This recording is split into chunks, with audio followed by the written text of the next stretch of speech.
I hesitated at first to take this topic on because I'm not the most disciplined person when it comes to scrolling on social media, but I remembered like a few months ago I was completely like it was completely different. I was just way worse off. So, this video isn't for people who are looking for expert help. It's for people who are looking for the next step. The For me, this video is for the person who's right behind me, who needs the help immediately, just to get to the first step. Just to paint the picture.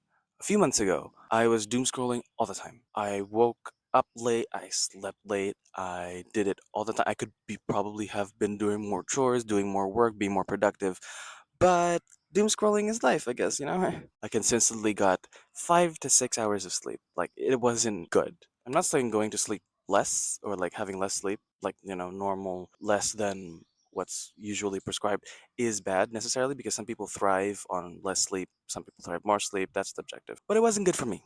But that's the bottom line. And you might be expecting some radical shift, ice baths, waking up early, some discipline sort of 75 hard or monk mode. No, that's not what I'm gonna say here. Those are symptoms. We don't want to fix symptoms. We want to go to the deeper root problem of these things. And this is what I hope to fix. And I'm not gonna bring you like some prescribed expert solution. This is what just worked for me. And I'm still going through it now. After a really sort of low energy day, one day, I sort of slapped myself mentally and said, "What the fuck am I doing?" It was sort of in a bottomless pit, hopeless. I realized that what was I doing? I was doing nothing. I seemed busy. It's very easy to seem busy, trust me. But I was literally not being productive. There's nothing coming out of my busyness. And when we ask these questions, as much as possible, we should want to know the answer to them. It can't be just rhetorical and we ask them and then we just sort of move on. I sat with myself, I felt my feelings, and I sort of realized that I didn't really believe or have a purpose anymore. It sounds completely cliche, but if there was quiet quitting, I was sort of quietly giving up. So I reoriented myself to prayer, meditation, God's grace, and I sort of realized the people that would be affected if I didn't sort of fix myself, if I didn't reach my potential, if whatever that means, the good that I wouldn't do if I didn't do that. I still don't know what my purpose is. Like, I still don't know what my potential is. And the shift was sort of rough for me. But that shift was enough for me to sort of get going, like, to get the initial motivation, the spark to start something new. But there was still a lot of hard work to do. Like, all the time. There always is. For me, at least. Which brings me to the four things that I did. Number one, I took more responsibility. And I don't mean in life or in my past. I mean, literally, I did more chores. I tried to get more work. It sort of gave me more meaning, and it showed, even more than other people, it showed me that I was dependable, that I could be depended on, that what I did mattered, and that I could actually take action and change things. And no, I didn't need some citywide event to do that. All I had to do was just take up more chores, do more work. Number two is, which I still can't fully do. Like, I do this like 20% of the time. So that should tell you how hard it is. Number two is no phone when arising. And I mean, when waking up, don't touch your phone like a maniac. What helps me is sort of just getting up out of the room, drinking water, sort of shifting my sort of mind at that moment, doing something sort of that gives me small dopamine hits versus the large dopamine hit that'll come from the phone, so that it orients me for the rest of my day. Number three is I rationalized my bedtime.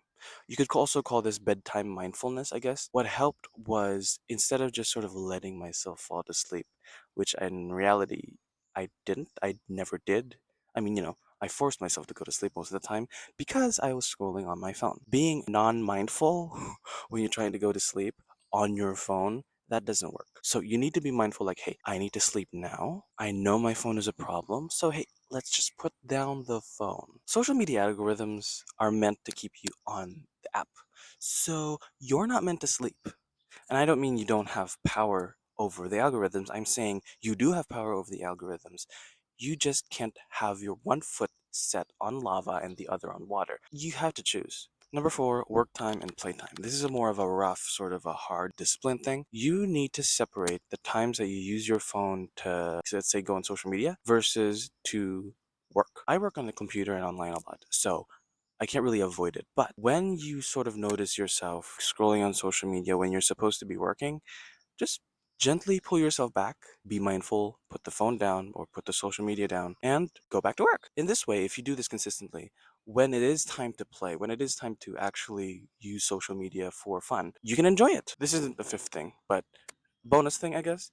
Gentle self parenting helps so much. A lot of the times, and I'm not saying your parents didn't raise you well, but a lot of the times we sort of have to raise ourselves even more, even on top of the raising that our parents did. Because even if you've been doing this for years, you still need to be patient with yourself. And if you have a special tendency to treat yourself really harshly, think, would I treat my friend or a best friend even like this way? Because especially if you're still going at it, still being consistent, trusting the process, it's better than not doing it at all. Remember, slow progress is better than no progress at all, even if you've regressed. But that's it for me today.